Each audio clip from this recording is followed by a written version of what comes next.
Bonjour à toutes et à tous et bienvenue sur NTD L'Actu, votre point sur l'info de ce lundi 27 mai. Dans quelques instants, nous allons retrouver Anthony qui va nous expliquer aujourd'hui comment une loi qui décriminalise la possession de matériel pédopornographique a pu être votée en Allemagne. Mais tout d'abord, faisons un tour de l'actualité française. Emmanuel Macron était en visite d'État justement en Allemagne lors d'une intervention publique. Il a soutenu la relation franco-allemande, déclarant qu'elle était importante pour le futur de l'Europe. Il a également appelé à voter aux élections européennes, dénonçant ce qu'il considère comme une montée de l'autoritarisme et de l'extrême droite en Europe. Une intervention qui ressemblait fortement à un discours de campagne. Et en parlant d'élections européennes, d'extrême droite et de discours de campagne, Marion Maréchal, candidate de Reconquête, a tweeté en réaction à l'attaque au couteau qui a eu lieu hier après-midi à Lyon. Elle a écrit, je cite, « Un dimanche après-midi à Lyon, il fait beau, votre enfant prend le métro dans un quartier tranquille, il croise un clandestin marocain sous OQTF et se fait poignarder avec 3 autres passagers, comme ça, gratuitement. Voilà notre quotidien au pays de Macron, Moretti et Darmanin. » Fin de citation. Et à Paris, des militants pro-palestiniens ont été évacués de l'école normale supérieure. L'évacuation a eu lieu hier. Les étudiants étaient une vingtaine et plusieurs venaient d'autres établissements. La direction a coupé toute discussion avec les étudiants dans l'après-midi en leur donnant 1 heure pour partir définitivement.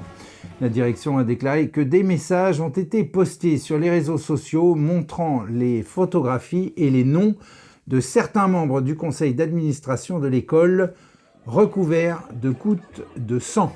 Ces publications ont été considérées comme inacceptables. Et au large de Brest, les douanes ont saisi plus de 400 kilos de cocaïne à bord d'un voilier polonais. La préfecture maritime de l'Atlantique a confirmé cette saisie supervisée par le préfet maritime et le procureur de Brest. Les 406 kilos de cocaïne étaient conditionnés en 19 ballots à bord du voilier.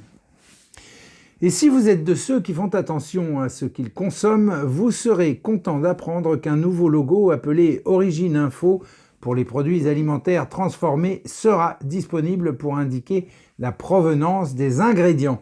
Malheureusement, cet indicateur qui a été réclamé par le monde agricole ne se fera que sur la base du volontariat.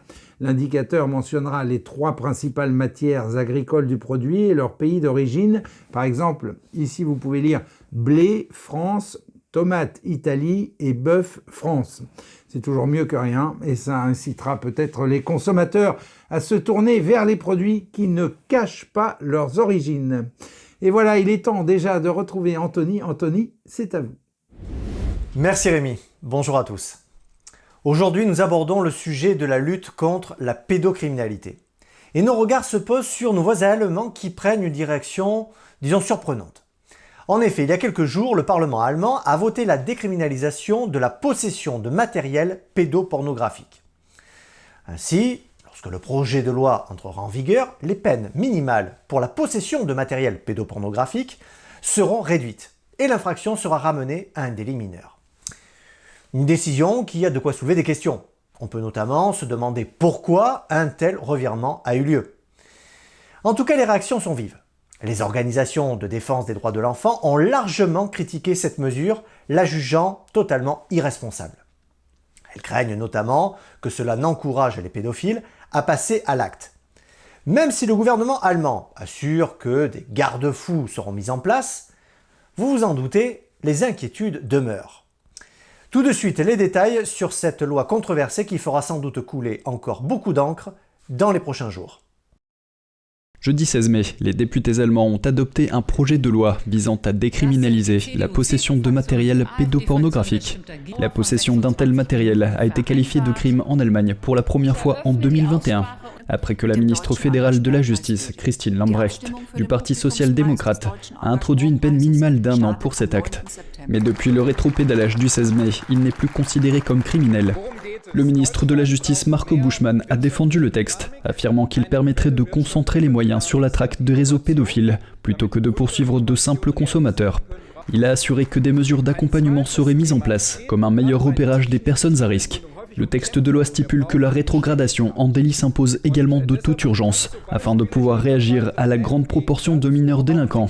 Selon la loi, les auteurs n'agissent généralement pas pour être excités sexuellement par le contenu pédopornographique, mais plutôt par pulsions typiques du stade de développement de l'adolescent, telles que la naïveté, la curiosité, la soif d'aventure ou le désir d'impressionner. Cependant, bien qu'ils reconnaissent de telles circonstances, le projet de loi ne prévoit pas d'exception, mais déclasse tout simplement la possession de pédopornographie.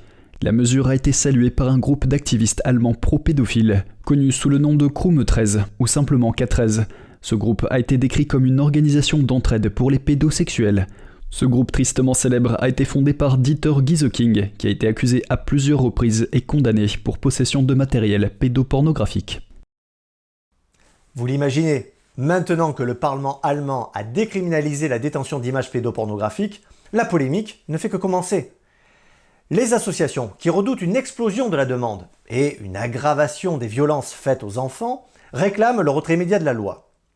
Certains craignent même un risque de tourisme pédophile vers l'Allemagne et un effet domino vers d'autres pays européens.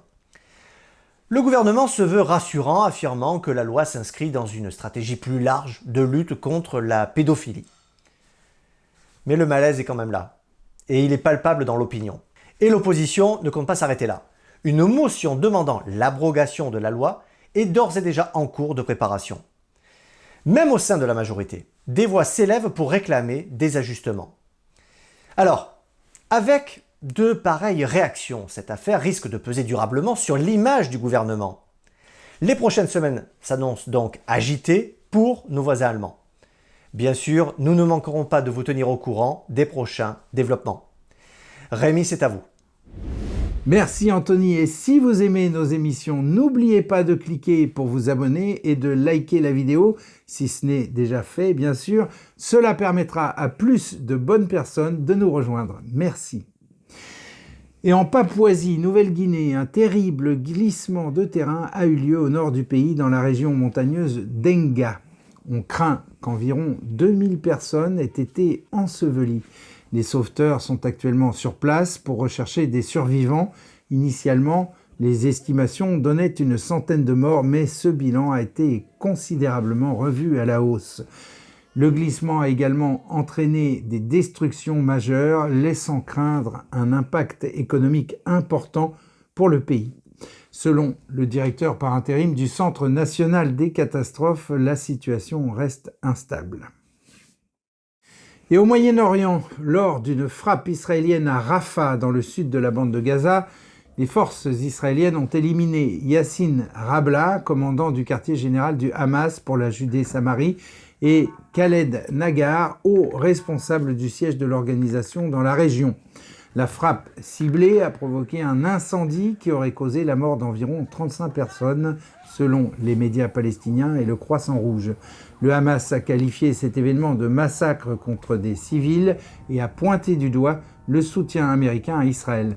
De son côté, l'armée israélienne a affirmé que la frappe était dirigée contre des terroristes du Hamas, conformément au droit international.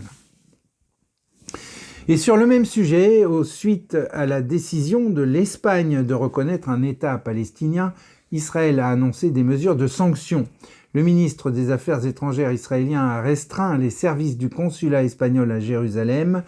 Le gouvernement israélien a réaffirmé la défense de sa souveraineté et de sa sécurité et considère que les soutiens à la Palestine dans le contexte actuel sont un encouragement pour le Hamas à continuer ses exactions. Le ministère des Affaires étrangères, faisant référence à la période où les Juifs ont été persécutés en Espagne, a déclaré, je cite, « L'époque de l'Inquisition est révolue. Aujourd'hui, les Juifs ont un État souverain et indépendant et personne ne nous obligera à nous convertir ni ne menacera notre existence. » Fin de citation. Et en Ukraine, suite à une frappe russe sur un hypermarché de bricolage à Kharkiv, le bilan s'est alourdi à au moins 16 morts, selon les autorités ukrainiennes. L'attaque a été qualifiée d'ignoble par le président ukrainien. Des images diffusées sur les réseaux sociaux ont montré le bâtiment du supermarché au toit éventré et une énorme colonne de fumée noire. Les pompiers ont maîtrisé l'incendie qui a brûlé sur 10 000 mètres carrés. Et il est temps de retrouver Vladia pour les actualités Chine. Vladia, c'est à vous. Bonjour à tous, merci Rémi. Le bureau du nouveau président de Taïwan a récemment qualifié de regrettables les exercices militaires chinois autour de l'île. La nouvelle administration de l'île promet de continuer à défendre la démocratie. Le bureau du président déclare que les exercices du régime communiste chinois menacent les libertés démocratiques de Taïwan ainsi que la paix et la stabilité de la région. Deux des plus grandes entreprises de fabrication de puces au monde se préparent à la guerre. Selon un reportage de Bloomberg citant des sources anonymes, ASML a déclaré à des fonctionnaires qu'elle était en mesure de désactiver des équipements à distance, ceci dans le cas où le régime chinois envahirait Taïwan. L'entreprise néerlandaise est le seul fournisseur mondial des machines de fabrication de puces les plus modernes.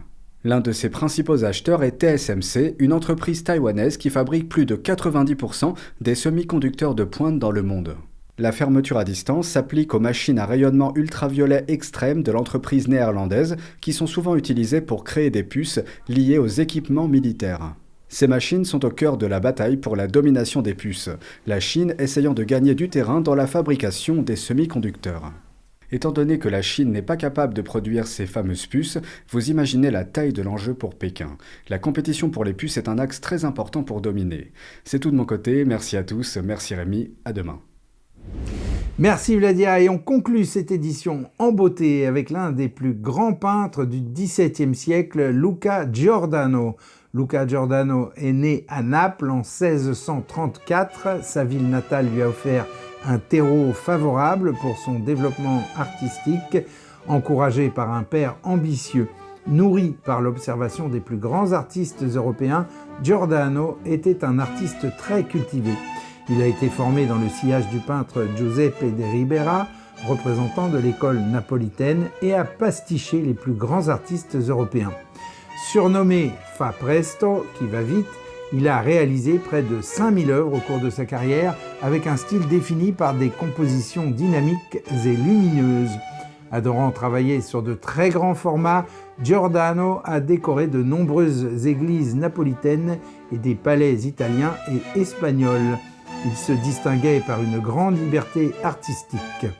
Luca Giordano est l'un des artistes baroques les plus spectaculaires de son siècle, voire de l'histoire de l'art occidental. Et voilà, c'est ainsi que s'achève ce journal. Merci à toutes et à tous de l'avoir suivi. On se retrouve demain à 13h pour une nouvelle édition de NTD L'Actu. Très bon après-midi et excellent début de semaine. À demain.